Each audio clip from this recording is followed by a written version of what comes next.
UFC 329 is shaping up to be one of the biggest events in UFC history. The promotion's biggest superstar is finally making his return, and he'll be facing former BMF champion Max Holloway. But here's the thing. A lot of people are already counting Conor McGregor out. They believe Holloway is simply too much for him at this stage of his career. But is that really true? Does McGregor still have the tools to pull off one of the biggest upsets of the year? I went back and watched some of the recent fights from both men, and I think this matchup might surprise a lot of people.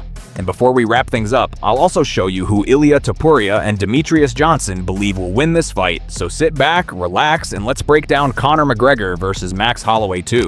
Welcome to MMA TV, built for true MMA fans.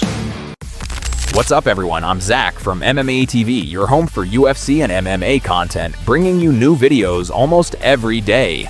A friend of mine recently told me there's absolutely no way Conor McGregor can beat Max Holloway. And if you agree with him, let me remind you of something. At UFC Freedom 250, Justin Gaethje entered the fight as nearly a 5-1 underdog. Most people thought he had no chance. Then he shocked the world by brutally knocking out Ilia Topuria. That's the beauty of MMA. Nothing is impossible. So let's take a look at the biggest weapons McGregor still brings into UFC 329. First, his knockout power. Throughout his MMA career, and especially in the UFC, McGregor has built his reputation on precision. He doesn't need to land many shots. Sometimes one is enough. Just think back to what he did against Jose Aldo. One perfectly timed left hand, 13 seconds, and he knocked out a champion who hadn't lost in over a decade. Another dangerous weapon is his kicking game. McGregor has one of the most diverse kicking arsenals in MMA. Low kicks, body kicks, spinning kicks, head kicks, and he throws all of them with real power.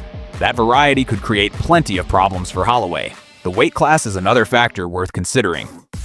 McGregor has already competed successfully at welterweight, including his 2-fight series against Nate Diaz.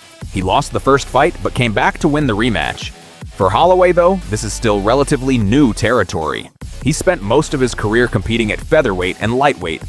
Welterweight presents a completely different challenge, so yes, I believe McGregor has a real chance to hurt Holloway, especially in the opening round, when his gas tank is full, when his speed is at its best.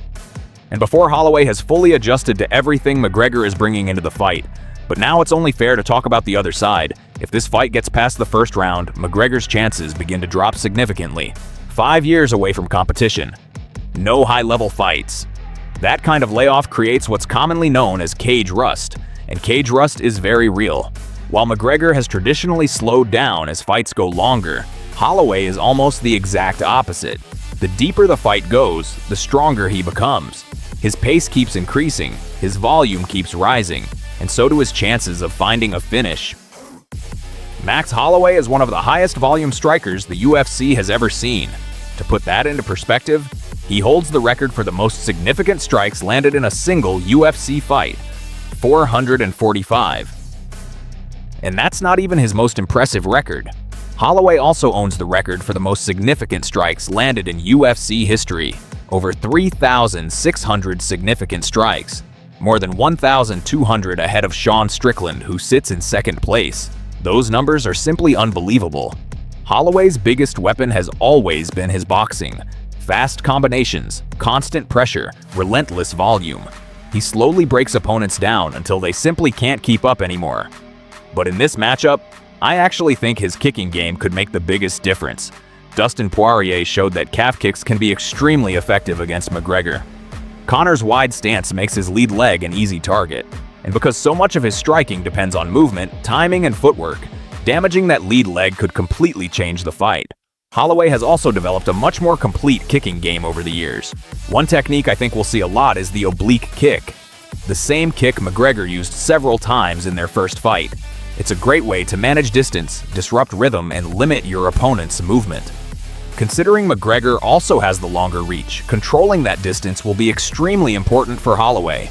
Now that we've looked at the strengths and weaknesses of both fighters, here's how I think this fight plays out. I believe McGregor comes out aggressively, wide stance, long guard, sharp counters, very similar to what we saw in their first meeting. I think he wins the opening round and makes everyone believe he's about to pull off the upset. But by the second round, his pace starts to slow. Holloway begins taking over, the volume increases, the damage starts adding up. And by the third round, I believe Max Holloway gets the knockout, but that's just my prediction. Now I want to hear yours. How do you think this fight plays out? Let me know in the comments because I'll definitely be reading them. And speaking of predictions, have you seen what some of the biggest names in MMA are saying? Here's what Ilia Topuria had to say. Sería divertido, ¿no? Yo creo que sería divertido. Ojalá que gane. Ojalá que le gane a Max. En el estado que se mostró Max en su último combate, lo veo muy posible que Conor obtenga la victoria. Lo veo muy posible. Ojalá que gane. Mira, voy a estar cruzando los dedos. Pero lo que también siempre digo, ¿no? Lo que pase va a ser bueno para mí. Mi destino no me lo quita nadie. Interestingly, Topuria believes McGregor can get the job done, but another MMA legend completely disagrees. Take a look at Demetrious Johnson's prediction. I think it's a great matchup. At 170, they fought a long time ago. Since then, they both become champions. I'm going to go with Max with this one. I just think Max has been fighting a lot of people. Obviously, he did get ragdolled by Charles Oliveira, but Charles Oliveira is a monster itself. I don't think Conor has the same skill set as Charles when it comes to the grappling department. And if you enjoy UFC news, fight breakdowns, predictions, and MMA analysis, don't forget to subscribe.